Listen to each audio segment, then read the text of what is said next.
Trata-se de uma nova forma de parceria com a valorização do chamado terceiro setor, ou seja, serviços de interesse público, mas que não necessitam sejam prestados pelos órgãos e entidades governamentais.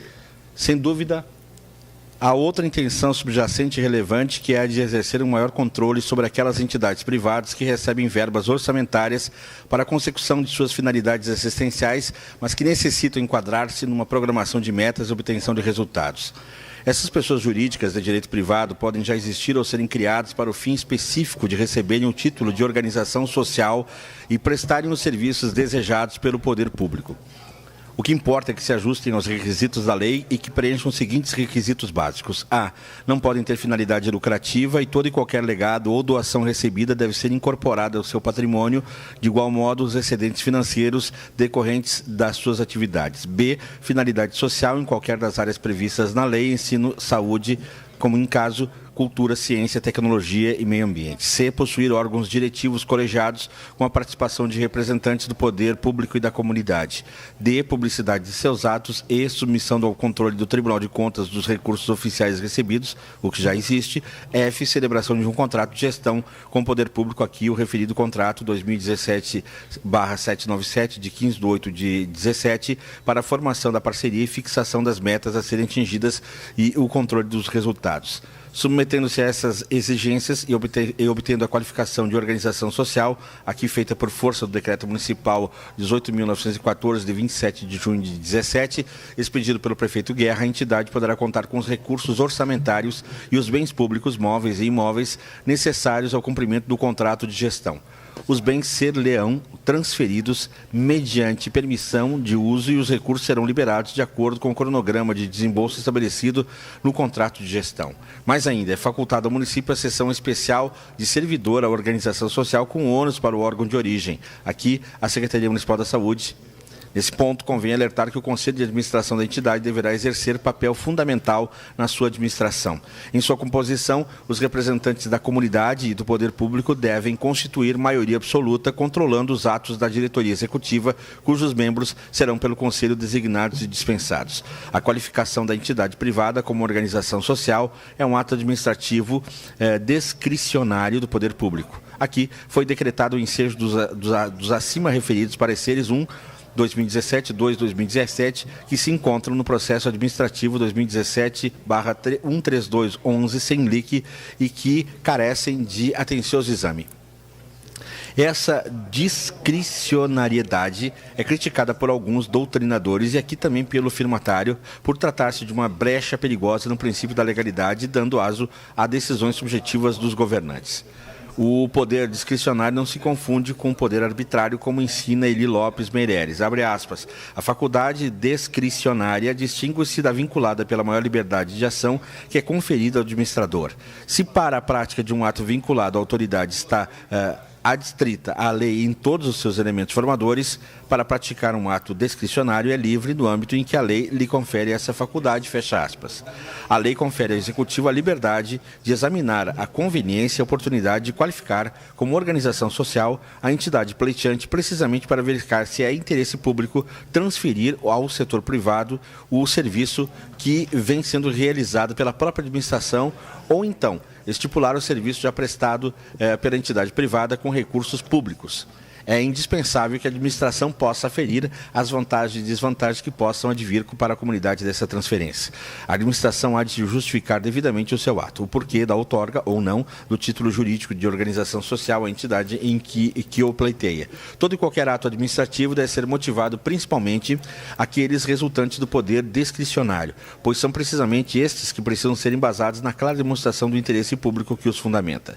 Celso Antônio Bandeira de Melo diz bem que, tratando-se de ato administrativo discricionário, o ato não motivado está irremissivelmente maculado de vício e deve ser fulminado por inválido. O contrato de gestão, portanto, é um instrumento jurídico básico dessa nova forma de parceria entre o setor público e o privado. Embora a lei denomine esse instrumento de contrato, na verdade, trata-se de um acordo operacional entre a administração e a entidade privada. Acordo de direito público que mais se aproxima de um convênio em que as partes fixam os respectivos direitos e obrigações para a realização de objetos de interesse comum. Nos termos da lei, o contrato de gestão discriminará as atribuições, responsabilidades e obrigações do poder público e da organização social, mas, sobretudo, deverá especificar o programa de trabalho proposto, a fixação das metas a serem atingidas e os respectivos prazos de execução, bem como os critérios objetivos de avaliação de desempenho mediante indicadores de qualidade e produtividade. Além disso, o contrato deve prever os limites e critérios para despesa com remuneração e vantagens a serem percebidas pelos dirigentes empregados da organização social, além de outras cláusulas julgadas convenientes pelo poder público. O contrato em tela 2017/797, o contrato em tela 2017/797, acredito que não preenche tais exigências. A eficácia do contrato de gestão está precisamente na possibilidade do exercício do controle do desempenho. Havendo indicadores objetivos de qualidade e produtividade, metas a serem alcançadas e prazos de execução, o poder público pode perfeitamente acompanhar os trabalhos da entidade privada e verificar a atuação de seus dirigentes para tomar as providências cabíveis, que podem ir desde a substituição dos diretores. Deve-se lembrar que os representantes do poder público e da comunidade constituem maioria absoluta no Conselho de Administração, até a cassação do título da organização social. Dito isso, questiona-se: a OS deve ser uma entidade privada e sem fins lucrativos. Essa condição efetivamente se aplica ao Instituto de Gestão e Humanização. O contrato traz indicadores objetivos de qualidade e produtividade, metas a serem alcançadas e prazos de execução. O IGH cumpre adequadamente os contratos firmados em diversos estados do Brasil. O padrão nacional de conduta do IGH já se repete em Caxias do Sul.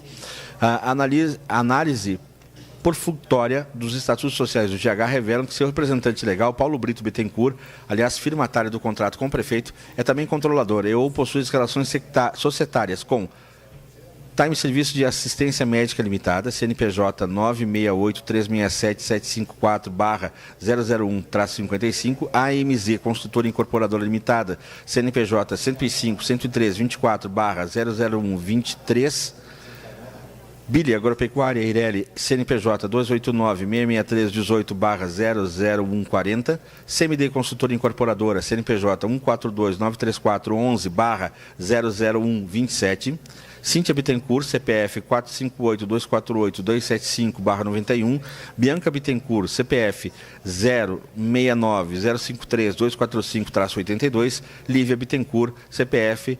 069-052-915-52. Nada obstante as distinções do CNP/CPF e de atividades empresariais, aparentemente trata-se de fato de um conglomerado familiar cujo capital social declarado apenas atinge a casa das dezenas de milhões de reais. Requerem atenção também aos fatos reiteradamente publicados na imprensa local e nacional, como exemplifica-se a seguir. 7/11/17. Empresa que administra a UPA Zona Norte em Caxias do Sul é autuada por irregularidades trabalhistas. O IGH não está respeitando as leis trabalhistas, segundo o Ministério do Trabalho e Emprego. No total, são 13 autos de infração. O MTE flagrou 45 empregados sem registro na UPA. A contratação de médicos no regime de PJ é irregular. 2/7/2013, improbidade. O MP quer a condenação do secretário de Saúde e OS por irregularidades envolvendo servidores. A ação abrange também os dirigentes Paulo Brito Bittencourt, IGH, terceirização ilícita de mão de obra, retirada de servidores públicos das unidades de saúde, ameaças e outras formas de constrangimento, dano moral coletivo em valores não inferiores a R$500 mil. 6/1/2016.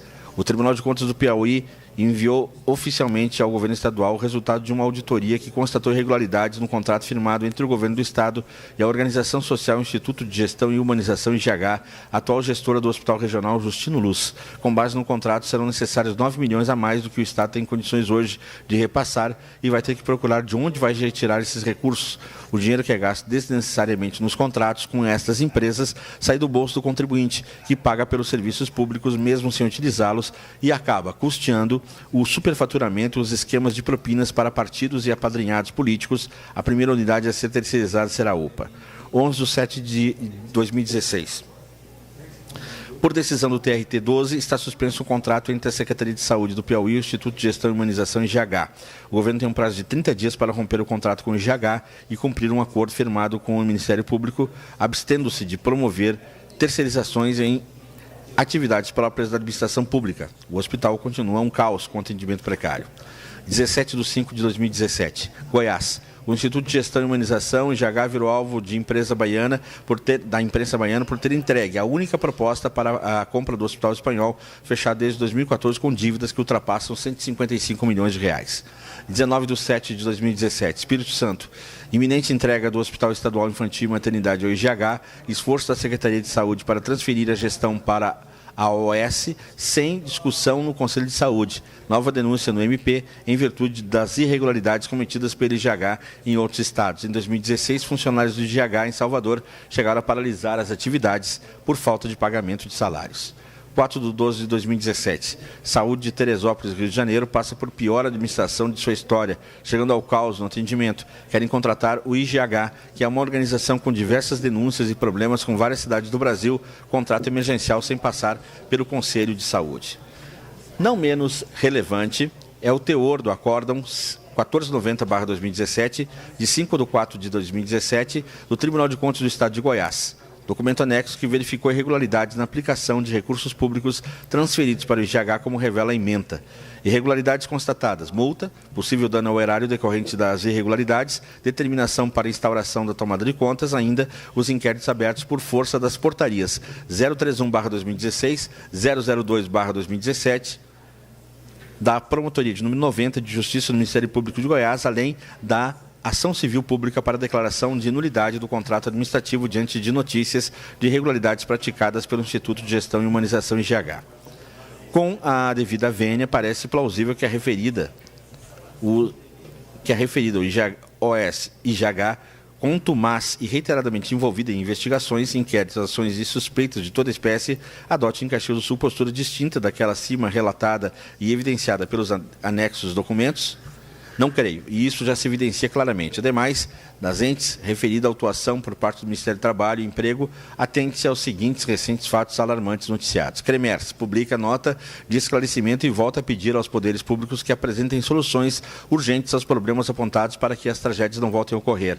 O Ministério Público de Caxias do Sul instaura inquérito para apurar supostas irregularidades na unidade do pronto atendimento UPA Zona Norte. A administração é do IGH. Conselho de Saúde denuncia problemas no atendimento do SUS de Caxias do Sul. O Executivo é negligente na articulação do atendimento do SUS. Cremers recomenda a interdição do postão e da UPA Zona Norte de Caxias. Não oferecem as condições mínimas necessárias para atender os pacientes. Conselho de Saúde de Caxias critica a prefeita em carta aberta porque a insistência em terceirizar serviços a quem interessa. Enquanto isso, o IGH já desenvolve quarteirização a passos largos, alheio ao debate entre a opinião pública e a administração.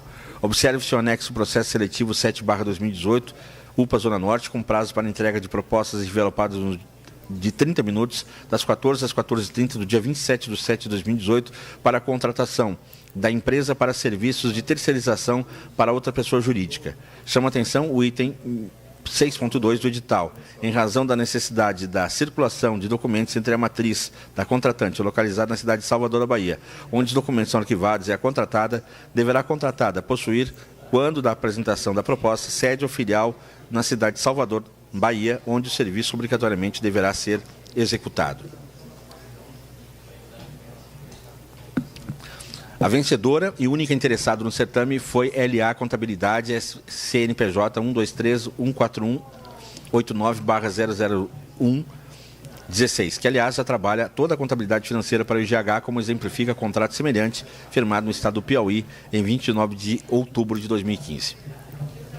É de se questionar: 1. É lícito ao município e autorizado no contrato de gestão de saúde sob análise remunerar por via oblíqua empresa subcontratada e com fins lucrativos que executará serviços financeiros de contabilidade permanentemente em outro estado, à luz do disposto do artigo 199, parágrafo 2º da Constituição Federal, que proíbe a destinação de recursos públicos para auxílios ou subvenções às instituições privadas com fins lucrativos, o que, por óbvio, é o caso da LA Contabilidade?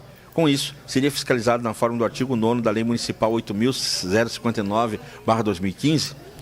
2. O Decreto Municipal 18.914/2017, que qualificou o IGH como organização social poucos dias após o TCE de Goiás constatar irregularidades e determinar a instauração da tomada de contas especial, cumpriu as exigências da sobredita lei? 3. Os pareceres 1/2017, 2/2017, no PA 2017/13211/Senlic, referidos no decreto, e que devem ser requisitados para exame, que ora se requer, tiver a necessária chancela do Conselho Municipal de Saúde, como exige a Lei 7.854, de 22 de setembro de 2014. Artigo 11. Ao CMS cabe, sem prejuízo das funções do Poder Legislativo, as seguintes competências. 17. Analisar e deliberar sobre contratos, consórcios e convênios conforme as diretrizes do Plano de Saúde Nacional, Estadual e Municipal. 18.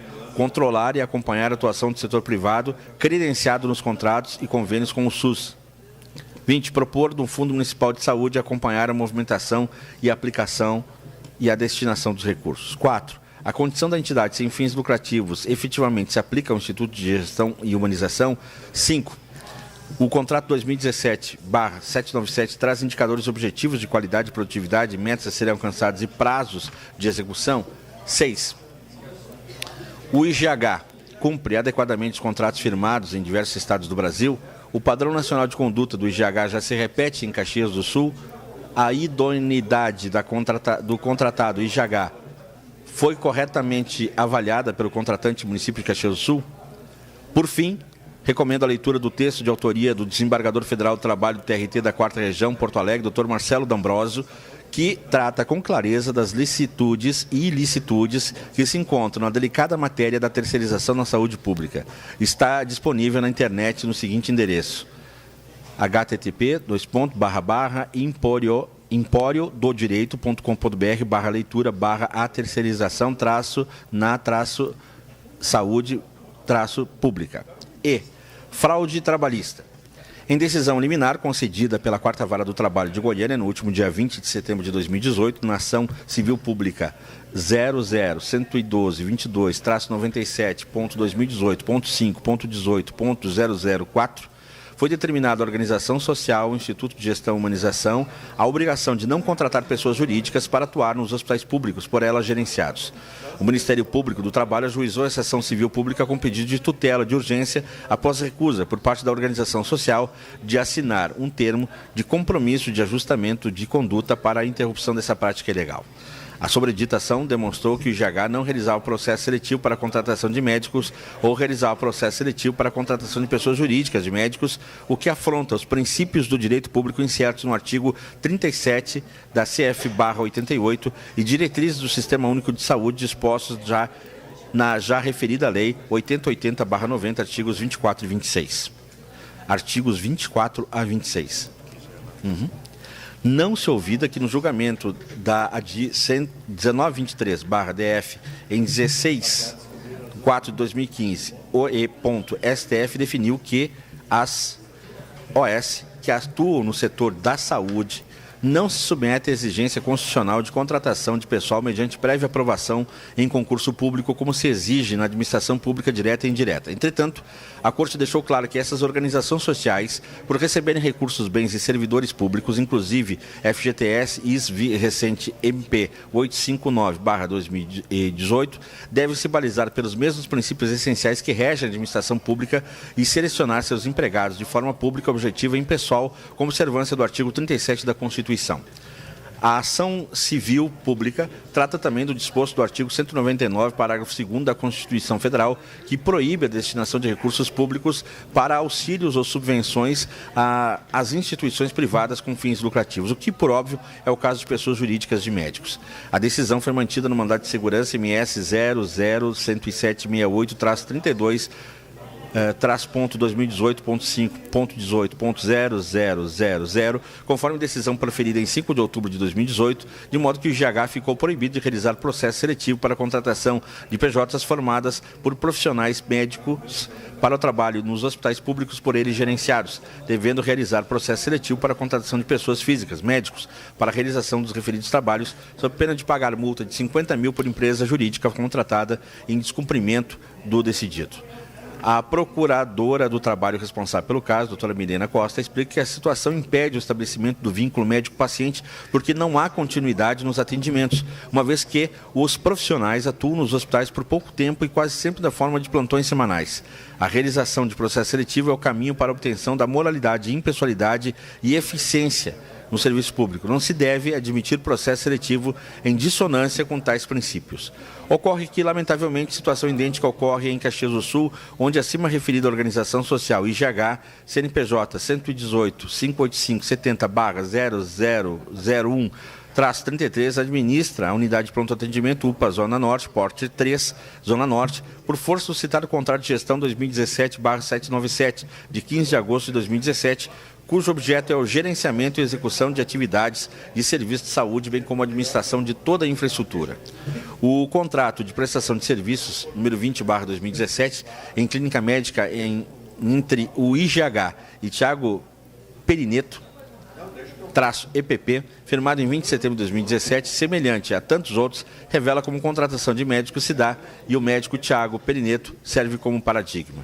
Como ele, médicos são pejotizados, devendo emitir notas fiscais dos serviços que prestam ao município, cláusula 3.1, e sujeitarem-se à retenção de até 30% do que lhes é devido a critérios de OS, cláusulas 11.1 e 11.2, muito embora desempenhem trabalho personalíssimo, cláusulas 10.1 e 10.2, sem ter reconhecido vínculo empregatício, cláusula 13.1, e de maneira incongruente, submetam-se a uma peculiar cláusula anticorrupção, 12.1, tendente a prevenir fraude a um contrato que data vênia revela-se irregular já de imediato.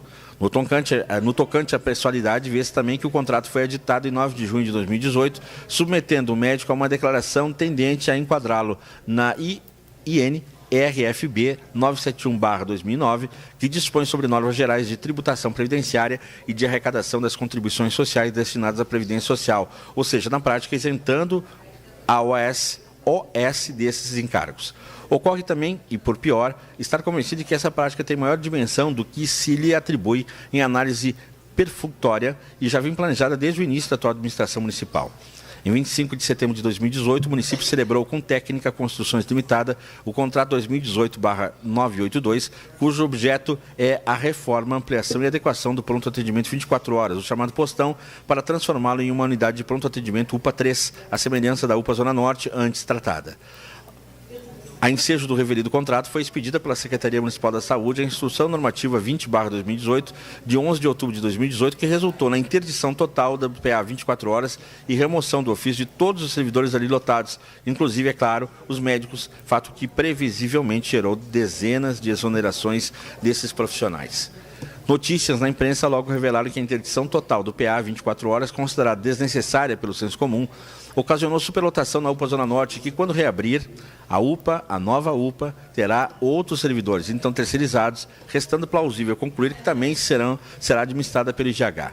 Matérias publicadas no Jornal Pioneiro, de 11, 13, 14 e 22 de outubro de 2018, são esclarecedoras, revelando essas manchetes: sem postão, UPA lotada. Prefeito Guerra confirmou que, quando reabrir postão, terá um novo grupo de servidores. E Prefeitura despista, mas dificilmente serviço reabrirá com servidores públicos. Óbvio, resulta que essa demissão em massa de profissionais essenciais, substituindo-os por terceirizados, pejotizados, fruto de motivação política, enseja a nociva solução de continuidade no atendimento do serviço público de saúde, com resultados imediatos nefastos à população mais necessitada e transferência de responsabilidade de corrigir o erro às administrações futuras, o que não se admite. Essa realização conduz ao entendimento que o prefeito municipal, além de ignorar os sobreditos dispositivos legais, portanto, atraindo para si a incidência da Lei 8429/92, demonstra inaptidão para gerir a saúde pública do município, cabendo seu afastamento, no particular, como forma de concretização do direito à saúde, estabelecido no artigo 18.1 da Lei 8080/90, verbes. Artigo 18. A direção municipal do Sistema de Saúde compete: 1. Planejar, organizar, controlar e avaliar as ações e os serviços de saúde e gerir e executar os serviços públicos de saúde. F. O paradigma do município de Canoas. É fato notório e amplamente divulgado na imprensa recentemente no que resultou a terceirização do Serviço de Saúde em Canoas, onde o Tribunal de Justiça do Rio Grande do Sul, TJRS, acolheu o pedido do Ministério Público e afastou imediatamente os dirigentes do Grupo de Apoio à Medicina Preventiva e à Saúde Pública, GAMP, da gestão das casas de saúde em Canoas. O juiz Marcelo Teche Tonet, da 4ª Vara Civil, também determinou que a Prefeitura assuma a administração dos estabelecimentos por 180 dias. Abre aspas. As investigações realizadas pelo Ministério Público revelam fatos extremamente graves, pois além das vultuosas quantias envolvidas nas contratações, com repasse de mais de 16 milhões de reais mensais, demonstram a prática, em tese, de superfaturamento na aquisição de medicamentos e insumos e malversação de verbas públicas, fecha aspas, apontou Tonet. Ele também salientou a defeituosa prestação de serviços de saúde à comunidade. Por conta da suspensão, o GAMP também não terá direito a qualquer remuneração oriunda de verbas públicas de Canoas. O grupo era responsável pelo Hospital de Pronto-Socorro de Canoas, pelo Hospital Universitário, além das unidades de pronto atendimento UPAs, Caçapava e Rio Branco e das unidades de atendimento psicossocial CAPS, Recanto dos Girassóis, Travessia, Amanhecer e Novos Tempos. A investigação do Ministério Público apontou a suposta ocorrência de desvio de recursos da Prefeitura de Canoas que seriam destinados à saúde pública para contas bancárias de pessoas ligadas ao GAMP. A análise técnica do Laboratório de Tecnologia de Lavagem de Dinheiro do Núcleo de Inteligência do MP teria indicado que, de dezembro de 2016 até agora, a Prefeitura transferiu 426 milhões de reais para o GAMP.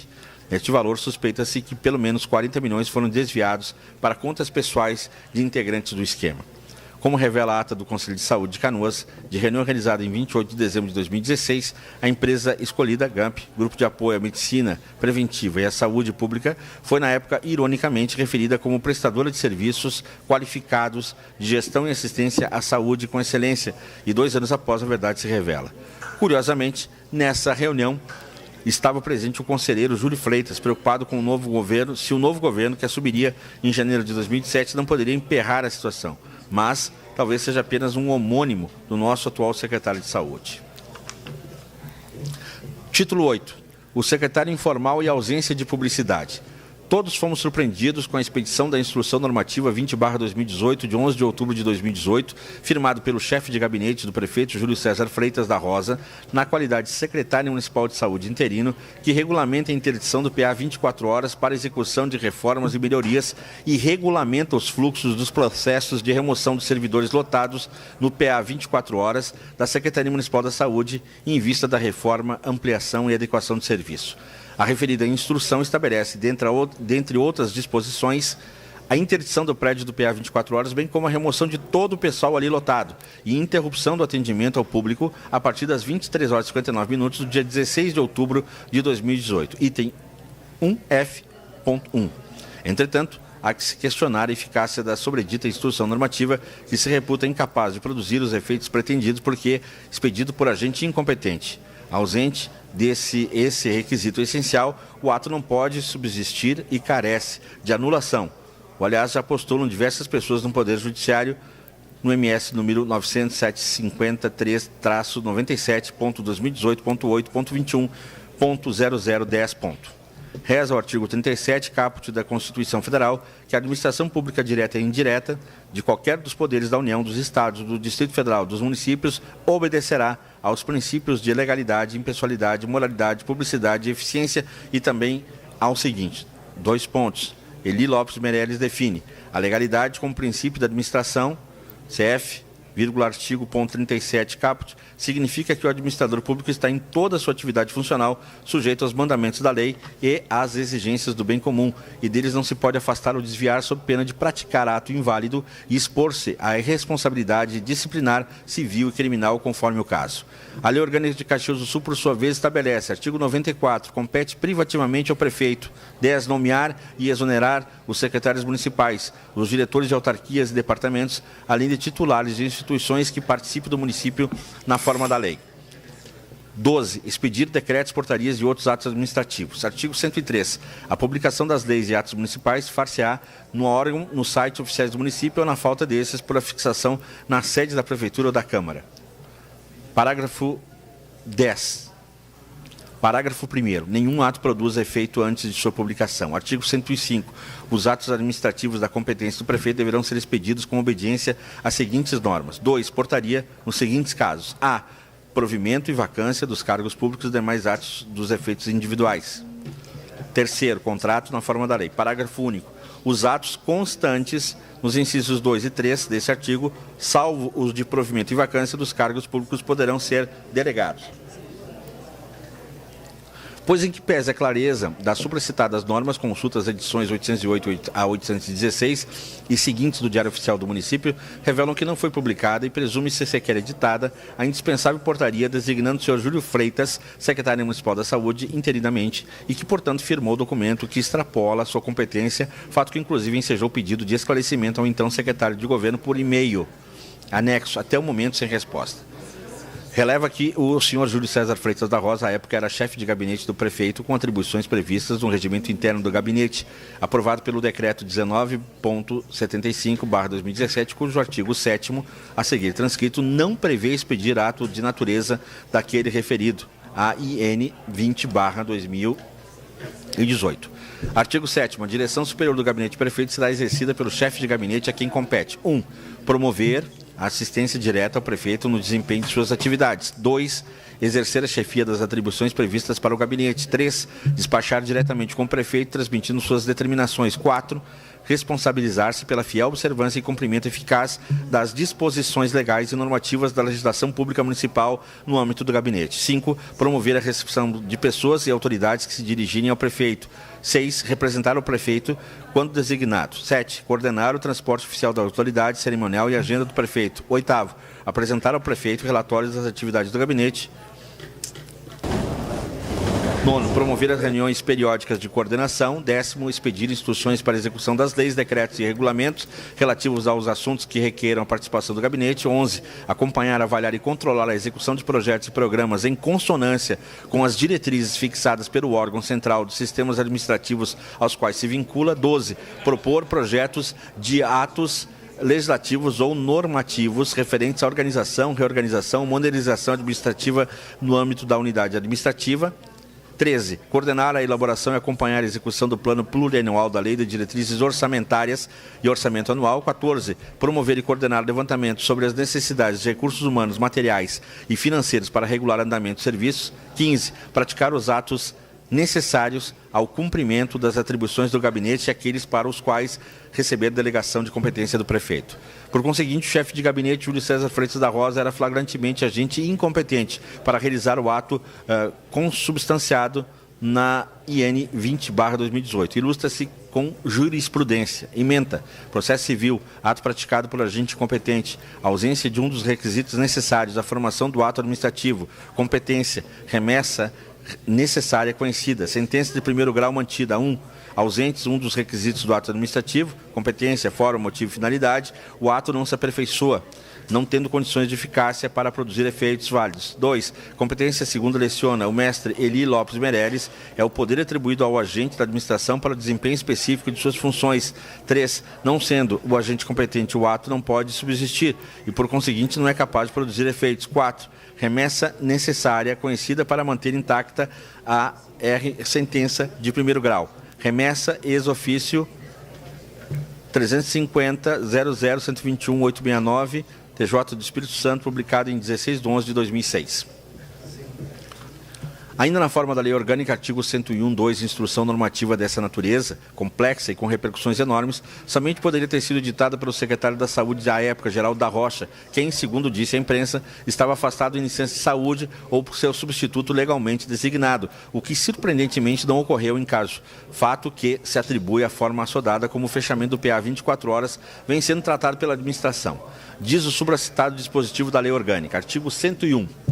Além das atribuições fixadas em lei ordinária, compete aos secretários do município: 1. Orientar, coordenar e executar as atividades dos órgãos e entidades da administração municipal na área de sua competência. 2. Referendar os atos de decretos do prefeito e expedir instruções para a execução das leis, decretos e regulamentos relativos aos assuntos de suas secretarias. Como antes referido, a Constituição Federal de 88 expressa em seu artigo 37, caput, como um dos princípios da administração pública também a publicidade. A publicação em Caxias do Sul é feita por meio do Diário Oficial Eletrônico, órgão oficial do município. É através desta publicação que começam a se iniciar os efeitos externos dos atos administrativos. O objetivo da publicidade é levar para terceiros o conhecimento do ato ou atividades administrativas, uma atuação transparente perante a sociedade. A publicação de forma interna é dirigida aos integrantes da administração. Já a publicação externa é destinada aos cidadãos. O princípio da publicidade pode ser analisado por dois enfoques, um através da publicação em órgão oficial, como requisito da eficácia do ato administrativo, quando este produzir efeitos externos, e por outra análise pela transparência dos programas que a administração pública vem exercer. O ato administrativo, enquanto não for publicado em meio oficial, como o referido Diário Oficial Eletrônico, não poderá produzir seus efeitos, uma vez que se presume que a sociedade não poderia ter conhecimento do ato que veio a produzir efeitos em suas vidas. No caso ora tratado, como demonstrado, não houve publicação da portaria, se é que existe, de nomeação do secretário interino da Saúde, Júlio Freitas, e tampouco atacada IN 20/2018. Não se poderia pensar de forma diversa que os atos sejam públicos, uma vez que se está em Estado democrático de direito, onde todos os administradores devem tomar consciência da coisa pública, uma vez que são os verdadeiros titulares da res.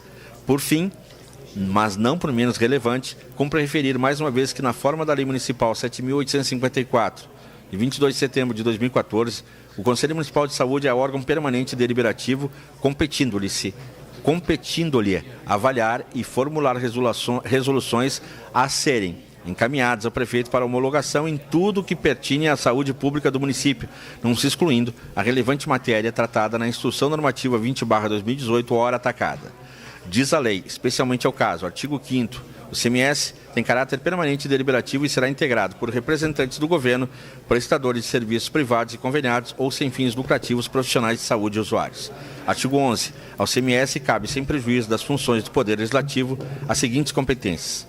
8. Fortalecer a participação e o controle social do SUS, mobilizando e articulando a sociedade de forma permanente na defesa dos princípios constitucionais que fundamentam o SUS. 11. Atuar na formulação e no controle da execução da política de saúde, incluindo os seus aspectos econômicos e financeiros, e propor estratégias para aplicação aos setores públicos e privados. 13. Estabelecer estratégias e procedimentos de acompanhamento da gestão do SUS, articulando-se com os demais colegiados, a exemplo da Seguridade Social, Meio Ambiente, Justiça, Educação, Trabalho, Agricultura, Idosos, Mulheres, Crianças, Adolescentes e outros. 16. Avaliar os critérios utilizados na organização e no funcionamento do Sistema Único de Saúde. 17. Analisar e deliberar sobre contratos, consórcios e convênios conforme as diretrizes dos planos de saúde nacional, estadual e municipal. 21. Fiscalizar e acompanhar o desenvolvimento das ações dos serviços de saúde e encaminhar denúncias aos respectivos órgãos de controle interno e externo conforme a legislação vigente.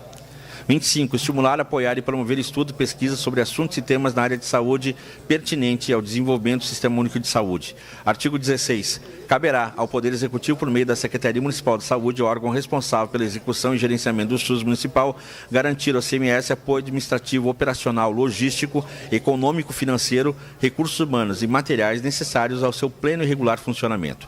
A exclusão do Conselho Municipal de Saúde de avaliar, deliberar e submeter ao prefeito as decisões incertas da Instrução Normativa 20/2018 constitui, portanto, grave infração consistente no descumprimento da Lei Municipal 7.854/2014, a qual decorre das disposições contidas no Estatuto das Cidades, a Lei Federal 10.257, de 10 de julho de 2001, especialmente o artigo 45, verbs. Artigo 45. Os organismos gestores das regiões metropolitanas e aglomerações urbanas incluirão obrigatória e significativa participação da população e das associações representativas dos vários segmentos da comunidade, de modo a garantir o controle direto de suas atividades e o pleno exercício da cidadania. Terminando aqui. Pelo exposto, resta evidente que a IN 20/2018 foi expedida por agente incompetente, o chefe de gabinete do prefeito, cuja portaria de nomeação como secretário interino de saúde, se é que existe, não foi publicada no Diário Oficial e, portanto, não existe juridicamente. Como também não foi própria IN 20/2018, também ineficaz por esse aspecto, e tudo à revelia do que exige a Lei Municipal 7.854/2014. Observem, Vossas Excelências, que a matéria ora exposta nesse título também é parcialmente objeto de mandato de segurança impetrado por Tiago Perineto e outros em face de Júlio César Freitas da Rosa e o município de Caxias do Sul, o antes citado processo número 900.753/97.2018.8.21.0010, que em 17 de outubro de 2018 teve despacho com o seguinte teor: analisando o pedido de tutela antecipada, entendo ao menos nesse exame perfunctório a necessidade de documentos que se encontram em poder da parte ré, a saber, a portaria de nomeação e respectiva publicação do senhor Júlio César Freitas da Rosa como secretário municipal interino de saúde do município de Caxias do Sul, juiz Clóvis Ramos. Mesmo diante dessa ordem, a portaria de nomeação do dito secretário da Saúde interino não foi apresentada, tendo o senhor Júlio Freitas e o município, conforme cópia de contestação anexa, dito o seguinte: no caso dos autos, a portaria de designação e ou nomeação do impetrado para cargo em comissão, de livre nomeação e exoneração, trata-se de ato administrativo interno da administração pública de alcance limitado e individualizado, de caráter sabidamente discricionário do chefe do executivo, não necessitando de sua divulgação em larga escala, de modo que dispensável a sua veiculação em diário oficial para que surta seus efeitos. Júlio César Freitas. Um absurdo, naturalmente, porque, como dito, trata-se de ato externo e não interno da administração, podendo-se concluir, sem margem de erro, que o prefeito Daniel Guerra nomeou um secretário de saúde, entre aspas, de boca, permitindo assim que seu chefe de gabinete possa gerir informalmente o maior orçamento do município, o da saúde, inclusive realizando mudanças estruturais drásticas, como o fechamento do PA 24 horas, além de outros atos temerários, como, por exemplo, o ofício à Coordenadoria da Saúde simplesmente suspendendo as cirurgias de alta complexidade que eram realizadas no Hospital Pompeia para pacientes de outros municípios, regionalizando assim o problema e gerando reações de diversos municípios da Serra, que inclusive recorreram ao Ministério Público.